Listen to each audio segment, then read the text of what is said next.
সত্যি বলতে আমি কিছু বিষয়ে খুব বিভ্রান্ত। একটা শব্দ আমি ঠিকমতো শুনিনি। Wait, I feel nervous.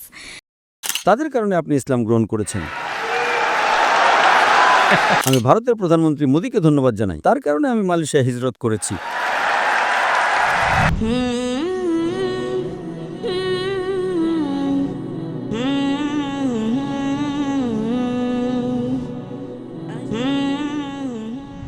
সবাইকে শুভ সন্ধ্যা। আমার নাম জুডি, আমি ফিলিপিন্স থেকে এসেছি। আমার কিছু প্রশ্ন আছে, তবে তার আগে আমি একটু নিজের কথা বলতে চাই। আমি একটি খ্রিস্টান পরিবারে জন্মগ্রহণ করেছি এবং সেভাবেই বড় হয়েছি। কিন্তু সত্যি বলতে আমি কিছু বিষয়ে খুব বিভ্রান্ত, কারণ আমি বিভিন্ন চার্চে গিয়েছি।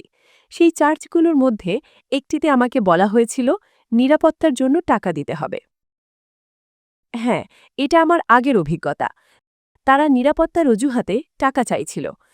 এরপর যখন তারা জানতে পারে যে আমি বর্তমানে ওমানে আছি এবং এখানে আমার একটি চাকরি আছে, তখন তারা আমার সোশ্যাল মিডিয়া অ্যাকাউন্টে যোগাযোগ করে। আরও টাকা দেওয়ার জন্য আমাকে বারবার কল করতে থাকে, এই বলে যে এতে নাকি আমার নিরাপত্তা আরও বেশি নিশ্চিত হবে। কিন্তু আমি জানি নিরাপত্তা টাকা দিয়ে কেনা যায় না। এই বিষয়টি আমাকে খুব নার্ভাস করে তুলেছে। I feel nervous, sorry.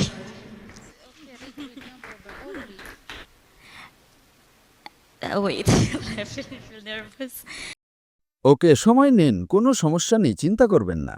এবং আমি জানি নিরাপত্তা ওপর থেকে আসে, ঈশ্বরের কাছ থেকে একমাত্র। এবং রুটি ও মদের বিষয়েও তারা আমাদের রুটি খাওয়ায়। তারা বলে এই রুটি নাকি যিশুর শরীর, আর তারা আমাদের মদ পান করায়, কারণ তারা বলে এটি যিশুর রক্ত। কিন্তু আমার জানা মতে রুটি তো রুটি আর মদ তো মদই। তাই আমার প্রশ্ন হল, কুরআনে বলা হয়েছে যখন যিশু অর্থাৎ ঈসা আলাইহিসসালাম আবার ফিরে আসবেন, তখন তিনি সব শূকর হত্যা করবেন। তাই আমি জানতে চাই, যদি তিনি শূকরগুলো হত্যা করেন তাহলে পৃথিবীর কি উপকার হবে? এবং আরেকটি প্রশ্ন, যদি তিনি শূকর পছন্দ না করেন তাহলে শুরুতেই কেন তিনি এগুলো সৃষ্টি করলেন? এবং আমার দ্বিতীয় প্রশ্ন হল, দুঃখিত বোন, একটা শব্দ আমি ঠিকমতো শুনিনি। যীশু খ্রিস্ট মেরে ফেলবেন শূকর, শূকর। সেটাই আপনি বলেছেন না? হ্যাঁ। আপনি বলেছেন যীশু খ্রিস্ট শূকর মেরে ফেলবেন। হ্যাঁ বোন, হ্যাঁ, চালিয়ে যান। দ্বিতীয় প্রশ্ন। এবং আমার দ্বিতীয় প্রশ্ন, আমি কিভাবে জানব যে ইসলাম সত্য ধর্ম? মাশাআল্লাহ বোন, দুটো প্রশ্ন করেছেন। প্রশ্নের উত্তর দেওয়ার আগে তিনি বলেছেন যে লোকেরা তার কাছে নিরাপত্তার জন্য টাকা চাইছিল এবং তারপর তিনি উপলব্ধি করলেন আল্লাহ রক্ষাকর্তা। তাই আজ আপনাকে সেই লোকেদের ধন্যবাদ দিতে হবে যারা আপনার কাছে নিরাপত্তার জন্য টাকা চেয়েছিল। তাদের কারণে আপনি ইসলাম গ্রহণ করেছেন। যেমন আমি ভারতের প্রধানমন্ত্রী মোদীকে ধন্যবাদ জানাই। তার কারণে আমি মালয়েশিয়া হিজরত করেছি।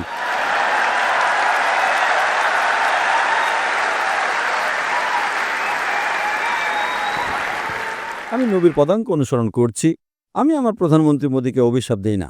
আমি দোয়া করি আল্লাহ তাকে হেদায়েত দান করুন।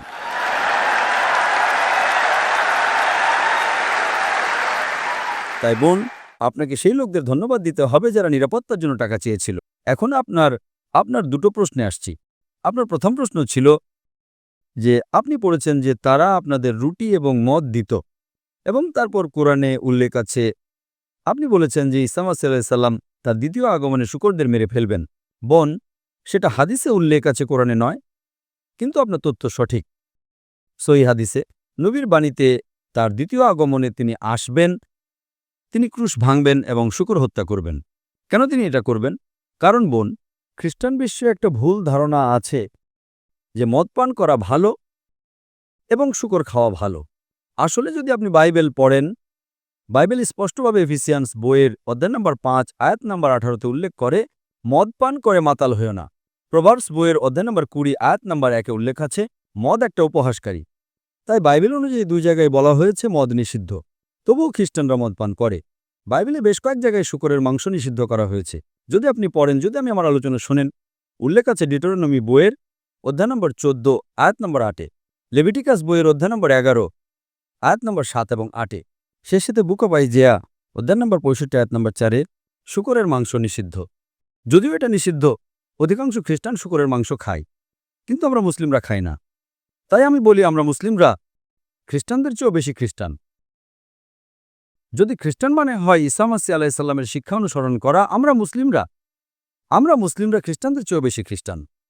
তাই যখন ঈসা আলাইহিসসালাম তার দ্বিতীয় আগমনে আসবেন, কোরআন সূরা মাইদার অধ্যায় নম্বর 5 আয়াত নম্বর 116তে বলে, সেদিন তিনি বলবেন, তিনি আল্লাহ সুবহানাহু ওয়া তাআলাকে জিজ্ঞেস করবেন, আমি তাদের কখনো আমার ইবাদত করতে বলিনি, কিন্তু তিনি বলেছিলেন, উবুদুল্লাহ আল্লাহর ইবাদত করো, রাব্বি ওয়া রাব্বুকুম, my lord and your lord. যিনি আমার প্রভু এবং তোমাদের প্রভু।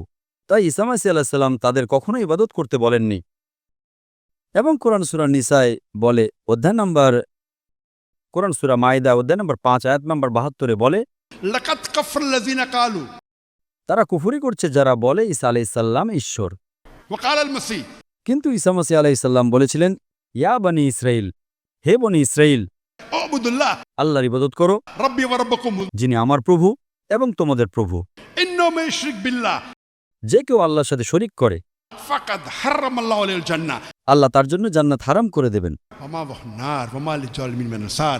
এবং আগুন হবে তার বাসস্থান, এবং পরকালে তার কোনো সাহায্যকারী থাকবে না। ঈসা মাসিহ আলাইহিস সালাম বলেছিলেন, ইন্নাহু মান ইউশরিক বিল্লাহ যে কেউ আল্লাহর সাথে শরীক করে, ফাকাদ হারামাল্লাহু আলাইহিল জান্নাহ আল্লাহ তার জন্য জান্নাত হারাম করে দেবেন, ওয়া মাওয়াহুন নার ওয়া মা লিল-জালিমিন মিন আনসার। এবং আগুন হবে তার বাসস্থান, এবং পরকালে তার কোনো সাহায্যকারী থাকবে না। তো এটা খ্রিস্টানরা, যেমন আপনি আগে ঠিকই বলেছেন, তারা মনে করে যীশু খ্রিস্ট ঈশ্বরত্ব দাবি করেছিলেন। এবং আমি গতকাল আমার আলোচনায় বলেছিলাম, বাইবেলের কোথাও একটা দ্ব্যর্থহীন স্পষ্ট বিবৃতি নেই, বাইবেলের কোথাও একটা অস্পষ্টতাহীন বিবৃতি নেই যেখানে যীশু খ্রিস্ট মসীহ আলাইহিস সালাম নিজে বলেছেন যে আমি ঈশ্বর, অথবা যেখানে তিনি বলেছেন আমার উপাসনা করো। যদি কোনো খ্রিস্টান আমাকে এমন কোনো আয়াত দেখাতে পারে বাইবেলে যে কোনো জায়গা থেকে, কোনো দ্ব্যর্থহীন বিবৃতি, কোনো অস্পষ্টতাহীন বিবৃতি, আমি ডক্টর জাকির নায়েক আজই খ্রিস্টান ধর্ম গ্রহণ করতে প্রস্তুত।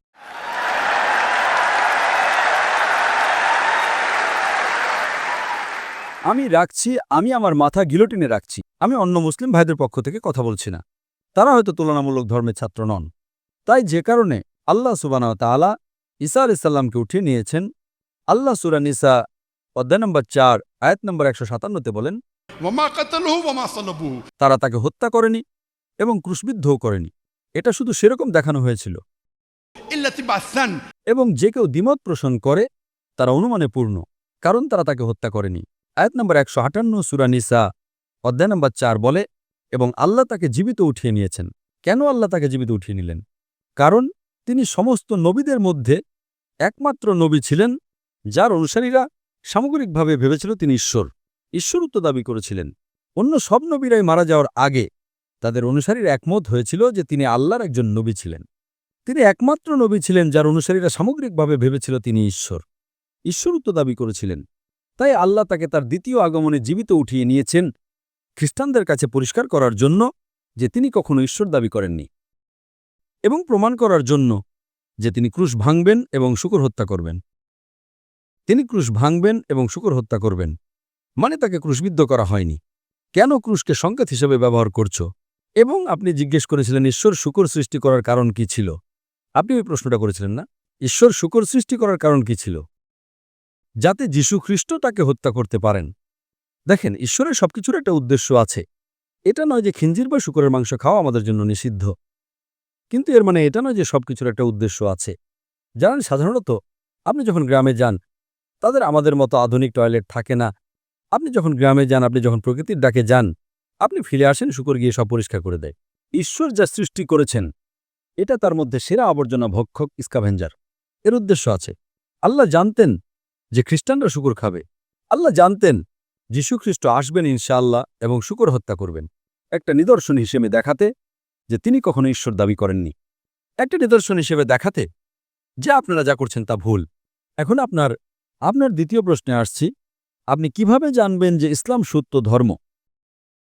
বোন, আপনি এখন দেখতে পেলেন বোনেরা আনন্দে পূর্ণ ছিল, বোনেরা কাঁদছিল। এটা মহান ঈশ্বরের কাছ থেকে আসছে। প্রধান বিষয় হল বোন, যে একজন মানুষ কিভাবে নিশ্চিত হতে পারে তার বিভিন্ন কারণ আছে। কেউ যুক্তিতে নিশ্চিত হয়, কেউ লজিকে, কেউ আজান শোনে তাদের ভালো লাগে, কেউ কোরআন শোনে। শত শত বিভিন্ন কারণ আছে, কিন্তু সবচেয়ে সাধারণ কারণ, যেমন আপনি ঠিকই বলেছেন, তা হল তাওহীদ। যেমন আপনি ঠিকই বলেছেন, রক্ষাকর্তা মালিক কে? আল্লাহ। আল্লাহই রক্ষাকর্তা।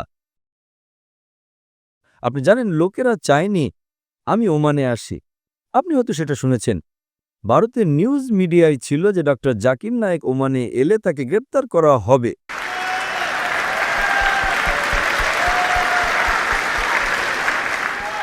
আল্লাহ রক্ষা করবেন।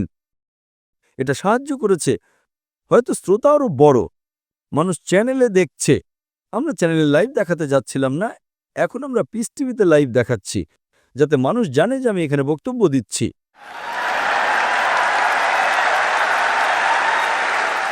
আল্লাহ রক্ষা করেন এবং আল্লাহর উপর আমাদের বিশ্বাস আছে এবং আমরা আমাদের হোমওয়ার্ক করি।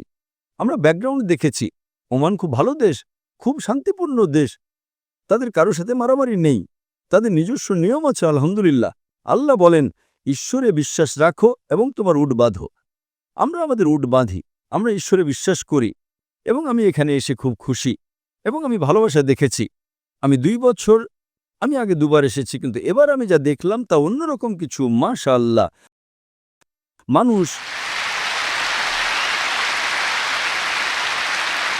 ভালোবাসা, দয়া, এবং এটাই ইসলামের সৌন্দর্য। আপনি জানেন মানুষ পার্থক্যের কারণে সুবিধা নেওয়ার চেষ্টা করে। আল্লাহ কোরআনে সূরা ইমরানের 3 নম্বর অধ্যায়ের 103 নম্বর আয়াতে বলেছেন, ওয়াতাসিমু বিহাবলিল্লাহি জামিআন ওয়া লা তাফাররাকু। আল্লাহর রজ্জুকে শক্ত করে ধরো এবং বিভক্ত হয়ো না। আমরা মুসলিমরা কোরআনের কারণে ঐক্যবদ্ধ এবং নবী মুহাম্মদ সাল্লাল্লাহু আলাইহি সাল্লামের কারণে। আমরা ছোটখাটো পার্থক্য নিয়ে ঝগড়া করি না। মানুষ ইসলাম গ্রহণ করার প্রধান কারণ হল ঈশ্বরের ধারণা, আল্লাহ রক্ষাকর্তা, তিনি হাফিজ, এবং তাওহীদের কারণে আপনি আল্লাহ সুবহানাহু ওয়া তাআলার একত্ব খুঁজে পান। এবং যখন আপনি কুরআন পড়েন এবং আপনি বিভিন্ন উপায়ে এটি বুঝতে পারেন, এটি বুদ্ধিজীবীকে অনুপ্রাণিত করতে পারে, এটা একজন সাহিত্যের সাথে ভালো এমন ব্যক্তিকে অনুপ্রাণিত করতে পারে, এটা একজন সাধারণ মানুষকে অনুপ্রাণিত করতে পারে। সেটাই কোরআনের সৌন্দর্য। প্রতিটি আয়াত বিভিন্ন উপায়ে বোঝা যেতে পারে, প্রতিটি একজন ব্যক্তিকে অনুপ্রাণিত করছে। তাই আলহামদুলিল্লাহ। এবং সেখানে এবং আমার আলোচনায় আমি যে প্রথম আলোচনাটি দিয়েছিলাম, আপনি উপস্থিত ছিলেন কিনা, যে কোরআন একটি বৈশ্বিক প্রয়োজনীয়তা, এবং আমি সেখানে বলেছিলাম এটা একটা চ্যালেঞ্জ দেয়। আপনি কোরআনকে ভুল প্রমাণ করতে চান, আপনি প্রমাণ করতে পারেন, এবং মানুষ চেষ্টা করেছিল এবং তারা এটা করতে পারেনি। তাই কোরআন পৃথিবীর বুকে একমাত্র বই, একমাত্র ধর্মীয় গ্রন্থ যা পবিত্রতায় আছে, এবং এটা আপনাকে দেখায় কিভাবে নিজেকে ভুল প্রমাণ করতে হয়। মানুষ এটা করতে পারে না, এবং আল্লাহর দৃষ্টিতে গ্রহণযোগ্য একমাত্র ধর্ম হল ইসলাম। সূরা ইমরান অধ্যায় 3 আয়াত 85।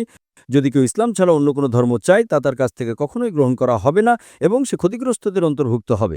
আশা করি এটা প্রশ্নের উত্তর দিয়েছে বোন। Thank you. Most welcome. Jazakallah for being an inspiration to us.